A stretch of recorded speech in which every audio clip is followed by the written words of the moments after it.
सृष्टि बचपन से ही दिखने में सुंदर नहीं थी, लेकिन अमीर बाप की बेटी सृष्टि पर उसकी माँ जान छिड़कती।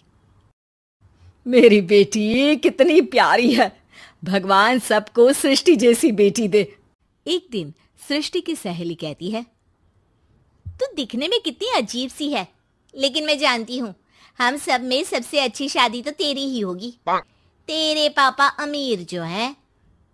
और बता नहीं सकते यार, दहेज तो हर कोई देता है, ये क्या ज्यादा ले जाएगी अपने पति के लिए?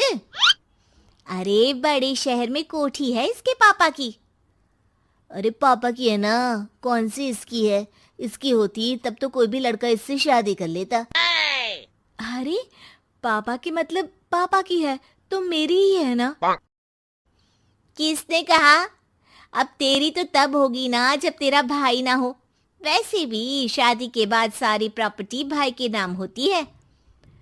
सृष्टि समझ जाती है कि उसे किसी भी हालत में माँ बाप की सारी प्रॉपर्टी को अपने नाम करना है, लेकिन कैसे? एक दिन सृष्टि का भाई शीनू कहता है, बहन क्या कर रही है? तुझसे एक बात करनी है। अरे हाँ हाँ करना, मैं तो तेरी बहन हूँ। बहन मेरी लाइफ में ना एक लड़की है, बहुत अच्छी है। मैं सोच रहा हूँ माँ और पापा से बात करूँ शादी के लिए। सृष्टि को समझ में आ जाता है कि भाई की शादी होते ही भाभी उसे एक दिन भी घर में बर्दाश्त नहीं करेगी। क्या बात है भाई, बताना कौन है वो? यार वो बहुत अच्छी लड़की है, पढ़ी लिखी है, मेरे साथ जॉब भी करती है। बस एक प्रॉब्लम है। प्रॉब्लम? क्या प्रॉब्लम है भाई? यार वो शादीशुदा है, लेकिन उसके पति ने उसे सिर्फ इसलिए छोड़ दिया क्योंकि उसके माँ बाप दहेज नहीं दे पाए। सृष्टि ये सुनकर न जाने क्यों खुश हो जाती है। अरे भाई तो क्या हुआ, लड़की तुझे तो पसंद है ना? शीनू को लगता है कि बहन उसे समझ रही है। वो इस बात से अनजान होता है कि उसकी बहन की मंशा पूरा घर हड़पने की है। सृष्टि अपनी माँ से कहती है, मम्मी मुझे तो बहुत चिंता है, पता है शीनू क्या कर रहा है? अरे क्या कर रहा है, वो तो काम पर जाता है और वापस घर आता है। नहीं ना माँ, वो यही तो नहीं कर रहा, बाकी सब कर रहा है। आपको पता है उससे प्यार है, और वो भी एक शादीशुदा लड़की से। ये क्या हो गया?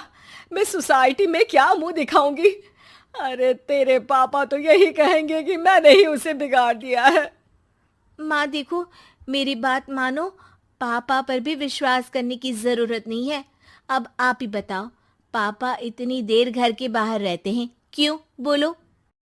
अरे बेटा वो तो नौकरी करते हैं ना।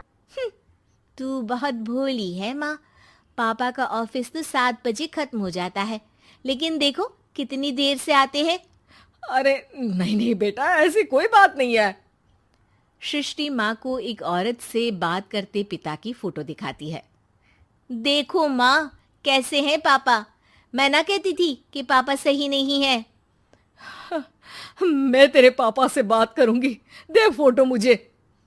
ओ माँ, वो तो डिलीट हो गई। लेकिन चल, तूने तो देख लिया ना, पापा से बाद में बात कर लेना। और हाँ, मेरा नाम बिल्कुल मत लेना। हाँ माँ। अब क्या था, सृष्टि के माँ और पिता के बीच झगड़ा होना शुरू हो जाता है। सृष्टि के मन में क्या चल रहा था कोई नहीं जानता था।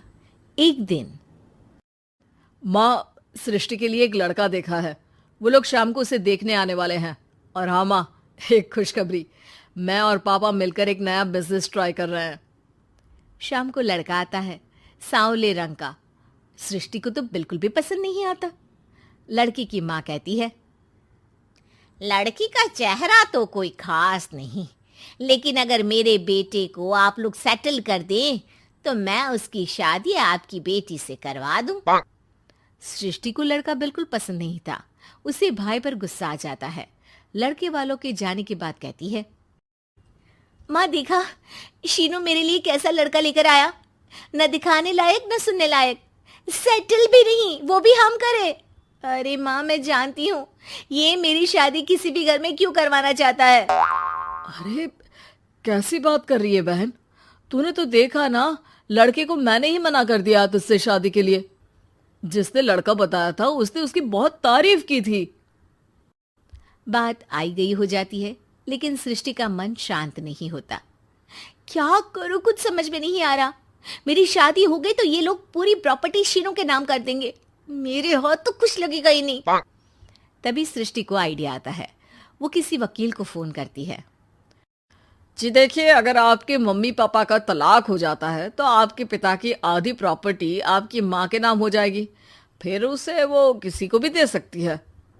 सृष्टि अब माँ को बेटे के खिलाफ भरती है।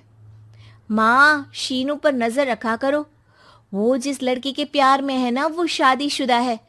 यहाँ आएगी, सारा पैसा, रुपया, जमीन, जायदाद सब हड़प लेगी। पापा का भी हाल तुमसे छुपा नहीं है। ऐसा ना हो कि मैं और आप एक दिन सड़क पर भीख मांगे। हे भगवान, मैं तो जीते जी मर जाऊंगी अगर ऐसा हो गया तो। ऐसा हो गया नहीं माँ, ऐसा ही होगा। अभी समय है, आगे का सोच लो। मैं तो कहती हूँ पापा से आधी प्रॉपर्टी लेकर अलग हो जाओ। पापा की आधी प्रॉपर्टी भी हम लोगों को अगर मिल जाती है ना, तो अगले 7 जन्म सफल समझो। बेचारी माँ बेटी के कहने पर पति से तलाक लेकर अलग हो जाती है। सृष्टि अब पैसों से गाड़ी और अपने दूसरे महंगे शौक पूरे करने लगी। उसके दोस्त भी उसके पैसे इस्तेमाल करते। सृष्टि, कल तुम कहाँ थी? मैं सारा दिन घर पर अकेली थी। तो मैं क्या करूं? मैंने ठेका तो नहीं लिया है ना तुम्हें संभालने का।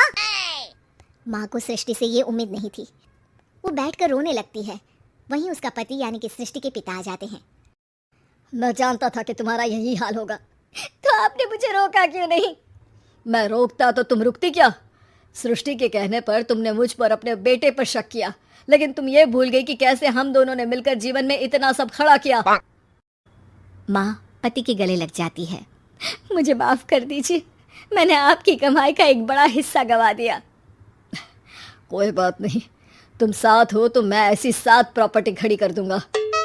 तभी वहाँ सृष्टि आ जाती है रोते हुए।